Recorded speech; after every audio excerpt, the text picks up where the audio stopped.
बिस्मिल्लाहिर्रहमानिर्रहीम। सबसे पहले कुर्बानी के गोश्त को कटने के बाद बोटियां जब बन जाती तो हमेशा उसको आप हवा में रखें या ठंडी जगह पे, अगर रूम में एसी हो तो उस जगह रखें, क्योंकि गोश्त को डिस्ट्रीब्यूट करने में, रिश्तेदारों में, फैमिली मेम्बर्स या अजीज़ों में, पड़ोसियों में तक़सीम करने में टाइम लग जाता है। इस दौरान ऐसा होता है कि बोटियों से खून निकलना शुरू हो जाता है और गंदगी होती है।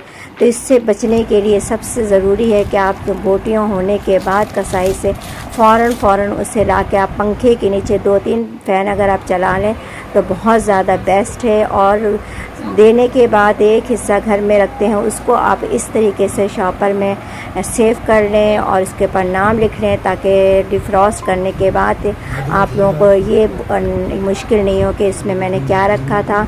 और दुआ मुझे भी याद रखें। अल्लाह